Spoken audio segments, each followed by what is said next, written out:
አቶ ልደቱ የለንደን ቆይታውን ሰሞኑን በጣም አነጋጋሪ ሆኗል። ወደ ለንደን ከመጡበት ምክንያት አንፃር ቆይታውን እንዴት ያውታል? ያው ለንደን የመጣሁት በዋናነት ለሁለት ምክንያቶች ነው። አንደኛ በዚህ በለንደን የሚገኘው የድጋፍ ሰጪ ኮሚቴያችን ፓርቲያችንን የዓለም አቀፍ የሊበራል ፓርቲዎች ማህበር አባል ለማድረግ ጥረት እያደረገ ነበር። ይሄ ጥረት በአሁኑ ወቅት ተሳክቶ የኛ ፓርቲ ማለት ኢዴፓ የሊበራል ኢንተርናሽናል አሶሲዬሽን አባል ለመሆን በመብቃቱ ከማህበሩ አመራሮች ጋራ ለመነጋገር የተያዘ ቀጠሮ ነበር። ስለዚህ ሰዎችን ለማነጋገር ነው የመጣሁት። በአንድ በኩል የማህበሩ አባል ሆነን አሁን በቅርቡ ደቡብ አፍሪካ ተወካይ ልከን ጉባኤያቸው ላይ ተሳትፈናል። ከዚህ በኋላ በሚካሄዱ ጉባኤዎችም እንደ አንድ አባል የምንሳተፍበት ሁኔታ ተቀባይነት አግኝቷል። ስለዚህ በዚህ ጉዳይ ከማህበሩ ሊቀመንበሮች ጋራ አመራሮች ጋራ መነጋገር ችያለሁ እና አንዱ የመጣበት ምክንያት ይሄ ነው የነበረው። ሁለተኛው ምክንያት ቀደም ካለ ጊዜ ጀምሮ ባለፉት 5 ዓመታት ማለት ይቻላል ሁሉ ጊዜ በክረምት ወቅት እዚህ እመጣለሁ እና ከድጋፍ ሰጪ ኮሚቴ አባሎቻችን ከደጋፊዎቻችን ጋር ውይይቶች እያደረኩ ሄዳለሁ። ነገር ግን በተለያየ ጊዜ አንዳንድ ሰዎች የኔ እዚህ መጥቼ መሄድ ሲሰማ አቶ ልደቱ ሳያነጋግረን ሄደ፣ ሊያነጋግረንም አልፈለገም ወይም ፈርቷል የሚል ቅሬታ እንደሚያነሱ ሰማ ስለነበረ ምናልባት ፍላጎቱ ካለ አባሎቻችንና ደጋፊዎቻችንን ብቻ ሳይሆን ሌሎች በእኛ ላይ ቅሬታ ያላቸው ተቃውሞ ያላቸው የህብረተሰብ ክፍሎች ካሉ አንድ መድረክ ፈጥሮ መወያየቱ ይጠቅማል በሚል የድጋፍ ሰጪ ኮሚቴው አምኖበት ነው ስብሰባ የተጠራው እና ይሄ ስብሰባ ማንኛውም ኢትዮጵያዊ ነኝ ብሎ የሚያምን በኢትዮጵያ ጉዳይ ላይ መነጋገር ፈልጋለሁ ብሎ የሚያምን ዜጋ እንዲገኝበት የተጠራ ስብሰባ ነው። ነገር ግን የስብሰባ ጥሪውን ከጀመርን በኋላ አንዳንድ የደረሱ መረጃዎች ኢዴፓ እዚህ ከተማ ላይ ስብሰባ ማድረግ የለበትም፣ ይሄን ካደረገ ሞተናል ማለት ነው፣ እንበጠብጣለን የሚል ፍላጎት ኖራቸው እየተንቀሳቀሱ እንደሆነ መረጃዎች ደረሱ። መረጃዎቹ እርግጠኛና ተደጋጋሚ ሲሆኑ ጉዳዩን ለፖሊስ አሳውቀን ስብሰባው በተጠራበት ጊዜ ስብሰባውን ለማድረግ ወይም ደግሞ ለመክፈት ሙከራ ሲደረግ እነዚህ ኃይሎች ያው በፊልም ወይም ደግሞ በተለያዩ መገናኛ ብዙሃን እንደታየው ረብሻ ጀመሩ እና ስብሰባው ለ20 ደቂቃ አካባቢ መስተጓጎል የቻለበት ሁኔታ ተፈጥሮ ነበር። ከ20 ደቂቃ በኋላ ግን ፖሊሶች እነዚህን ረባሾች እንዲወጡ ካደረጉ በኋላ በሰላማዊ መንገድ ስብሰባውን መከታተልና መወያየት የፈለገው የህብረተሰብ ክፍል ጋራ ስብሰባው መካሄድ ችሏል።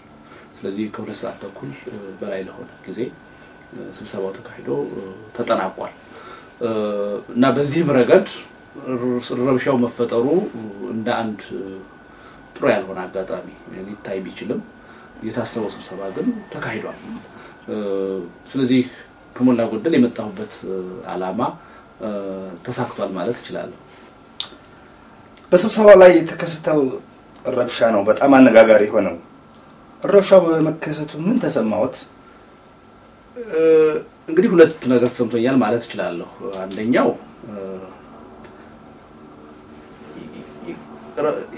ለረብሻ የመጡት ሰዎች የሚያደርጉት ድርጊት የሚናገሩትን ነገር የሚዘፍኑትን ዘፈን ለሚያይ ሰው በተለይ አንዳንዶቹ ሰዎች ደግሞ በጣም ሁለት ጸጉር ያበቀሉ ትልልቅ ሊባሉ የሚችሉ ሰዎች ስለነበሩ ያስቅ ነበር። አንዱ ጎን ይሄ ነው፣ አንዱ ስሜት ይሄ ነበር እና ሳልፈልግ ስቅ ነበር። ሁለተኛው ግን በጣም በሰለጠነ ለንደንን በመሰለ ወይም ደግሞ እንግሊዝን በመሰለ አገር ውስጥ በ21ኛው ክፍለ ዘመን በፍጹም ሊጠበቅ በማይችል መጠን አገርን ነፃ እናወጣለን ለዲሞክራሲ ለሰብአዊ መብት ለእኩልነት እንታገላለን የሚሉ የፖለቲካ ኃይሎች ውስጥ አመራር የሆኑ ሰዎች የሰዎችን የሐሳብ ነጻነት በኃይል ለመገደብ በዚህ ሁኔታ መተው እንዲህ አይነት በጣም አስጸያፊ አስቀያሚ ከፖለቲካ አስተሳሰብ ከኢትዮጵያዊ ጨዋነትም የራቀ ድርጊት ሲፈጸም በማየቴ በጣም አዝኛለሁ። ያዘንኩት ለምን እንዲህ አይነቱ ጉዳይ በእኛ ስብሰባ ላይ ተከሰተ ብዬ አይደለም። ምክንያቱም እነዛ ሰዎች እዛ ስብሰባ ላይ መጥተው የተናገሩት ነገር ብዙ ሰዎች በየጓዳው ላለፉት 5 ዓመታት ሲያወሩት የነበረ ጉዳይ ነው፣ አዲስ ነገር አይደለም። ነገር ግን ያዘንኩት ስብሰባው ላይ ለምን እንደዚህ አይነት ነገር ተከሰተ ከሚለው በላይ ለሰዎቹ ነው ያዘንኩት። ሰዎቹ ምን ያህል የሚሰሩትን የማያውቁ የሚፈልጉትን የማያውቁ መሆናቸውን ነው የተረዳሁት። ሰዎቹ ምን ያህል ውስጣቸው የታመመ እንደሆነ ለነዚህ ሰዎች የሚያስፈልጋቸው ፖለቲካ ሳይሆን የስነ ልቦና ሕክምና እንደሆነ ነው የተረዳሁት። እና በጣም ነበር የሚያሳዝነው እንደ አንድ ወገን በዚህ በሰለጠነ አገር የዚህ አይነት ሲክነስ ውስጥ ያለ ሰው ማየት ለኔ በጣም አሳዛኝ ነገር ነበር። እና ያሳዝናልም ያስቃልም። ይሄ ነው የነበረኝ ስሜት። ምን መስሎታል እነዚህ ግለሰቦች ወይም ቡድኖች እንዲህ አይነት ድርጊት እንዲፈጽሙ ያስገደዳቸው? በመጀመሪያ ደረጃ ግለሰቦች አይደሉም፣ ቡድኖችም ናቸው ማለት ይከብዳል። ምክንያቱም ስም አውጥተው ድርጅት መስርተው የሚንቀሳቀሱ የፖለቲካ ኃይሎች ናቸው። ለምሳሌ ይሄን ኃይል መርቶ ብጥብጡ በዚህ መልክ እንዲካሄድ ያደረገው ሰው በአካል ተገኝቶ ማለት ነው የግንቦት 7 ጸሐፊ አቶ አንዳርጋቸው ጽጌ ታናሽ ወንድም ነው። አብዛኛዎቹ በረብሻው ላይ ያየናቸው ሰዎች ከሁለት የፖለቲካ ድርጅት የመጡ ናቸው፣ ወይ ከግንቦት 7 የመጡ ናቸው፣ አንዳንዶቹ ደግሞ ከአንድነት ፓርቲ የመጡ ናቸው። በርግጥ የግንቦት 7 ሰዎች ይሄን ማድረጋቸው አያስገርምም። ምክንያቱም የቆሙለት ዓላማ እና የትግል ስልታቸው በማንኛውም መንገድ ሁለገብ ይሆነ አንዱን ከሌላ የሚያበላልጥ ወይም የሚመርጥ አይደለም። በአመጽ ወይም በሰላማዊ ትግል ወይም በመፈንቅለ መንግስት ወይም ደግሞ በሽብር ወይም በትጥቅ ትግል ዓላማን ማስፈጸም እቅድና ስልት የሚከተሉ ስለሆነ ይሄን ማድረጋቸው አልገረመኝም። ከባህሪያቸው ከማንነታቸው ከፖለቲካ ስልታቸው የሚመነጭ ነው። ነገር ግን በሰላማዊ ትግል ታገላለሁ የሚለው የአንድነት ፓርቲ የዚህ አካባቢ ተወካዮች በዚህ ጉዳይ ላይ ተገኝተው ጉሮ ወሸባይ ሲሉ ገዳይ ወዳለው ያሉ ሲዘፍኑ መጭታዋጋንና ያሉ ሲዘፍኑ ሳይ በጣም ያስገረመ። ስለዚህ በአጠቃላይ ግን ምክንያቱ ምንድነው ለሚለው ግንቦት 7 ያው ጦርነት ያወጀ ኃይል ነው። ኢትዮጵያ ውስጥ ሰላማዊ ትግል አይሰራም ብሎ የደመደመ ኃይል ነው። የኢትዮጵያ ችግር ሊፈታ የሚችለው በጦርነት ነው ብሎ ያመነ ኃይል ነው። እንደዚህ ብሎ ያመነ ኃይል ኢትዮጵያ ውስጥ የመንግስት ለውጥ በሰላማዊ መንገድ ሊመጣ ይችላል ብሎ የሚታገልን የፖለቲካ ድርጅት እንደ እንቅፋት ነው የሚያየው፣ እንደ ጠላት ነው የሚያየው። ስለዚህ ይሄ ፓርቲ ዓላማውን ለማስፈጸም ዓላማውን በህዝብ ተቀባይነት እንዲያገኝ ለማድረግ የሰላም ወኪል የሆነው የመግባባት ፖለቲካ የመቻቻል ፖለቲካ ጠበቃ የሆነው ኢዴፓን ቢጠላና የኢዴፓን እንቅስቃሴ ለማደናቀፍ ቢሞክር ብዙ የሚያስደንቅ አይደለም። ስለዚህ ለኔ ምክንያታቸው ሌላ አይደለም። አንዱ ምክንያት ከነሱ ስልት ተቃራኒ የሆነ ስልት የምንከተል ነው። የነሱን እንቅስቃሴ የሚያፈርስ ስልት ነው ያለንኛ።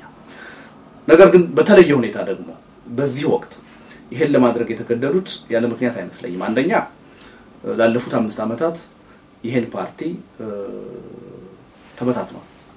ካሁን በኋላ ኢትዮጵያ ውስጥ ኢዴፓ የሚባል ፓርቲ ህልውና ሊኖረው አይችልም። በህዝብ ተጠልቷል ይያሉ የተለያየ ወሬ ሲያሶሩ ነው የኖሩት። ይሄን እንዳልሆነ ያዩ ነው የመጡት። ተግባራዊ የሆነ ተጨባጭ የሆነ እንቅስቃሴ እንደምናደርግ በተለይ ለንደን ላይ ደግሞ ጠንካራ የሆነ የድጋፍ ኃይል ያለን መሆኑን ሲረዱ ትግስቱ አልነበራቸው። ይሄን ስብሰባ ዝም ብሎ ለማየት እና ለማፍረስ ነው የተንቀሳቀሱት። ሌላው ሰሞኑን ሰምታችኋል። እኔን በሚመለከት አንድ ወንጀላ በዶክተር ብርሃኑ በኩል ቀርቦብኝ ለዛ ወንጀላ አጻፋዊ መልስ ሰጥቼ ነበር። ይሄም ያናደዳቸው ሰዎች ነበሩ የዛ ፓርቲ አባላት።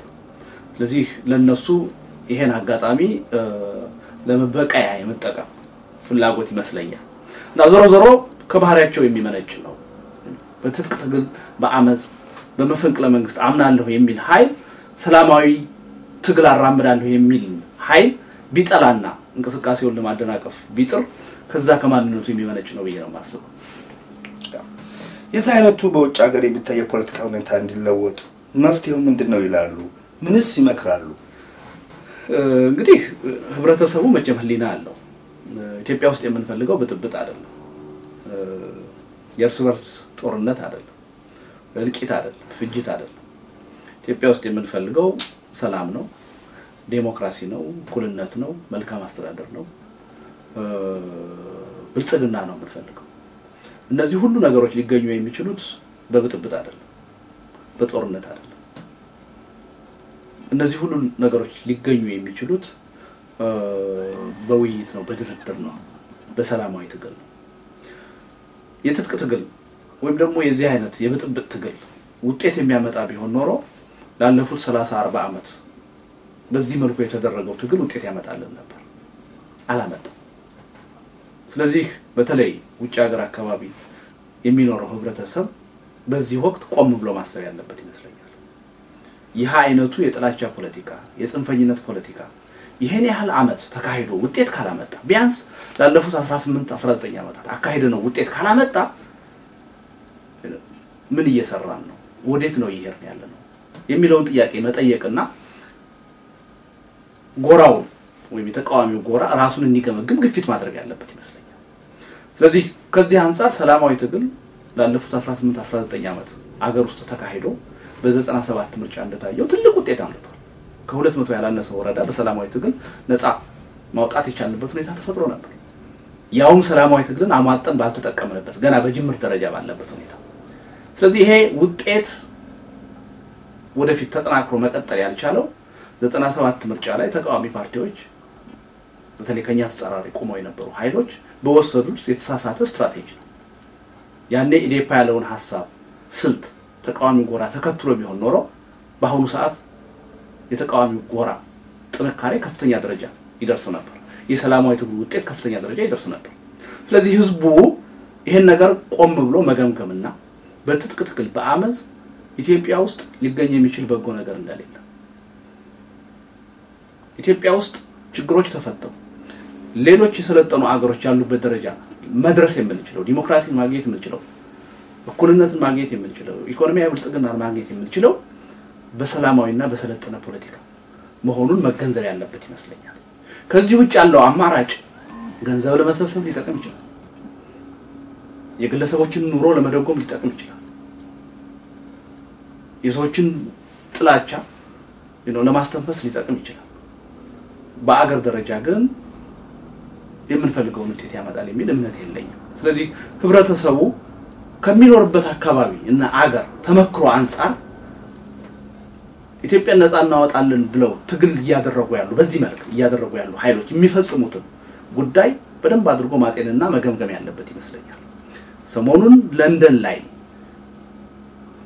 የተፈጸመውን ሁኔታ ስናይ እንደዚህ አይነት ሰዎች ወይም ድርጅቶች በለስ ቀንቷቸው ስልጣን ቢይዙ ቤተ መንግስት ገብተው ጠመንጃና ስልጣን በእጃቸው ቢገባ ኢትዮጵያ ውስጥ ሰላም ይኖራል ወይ?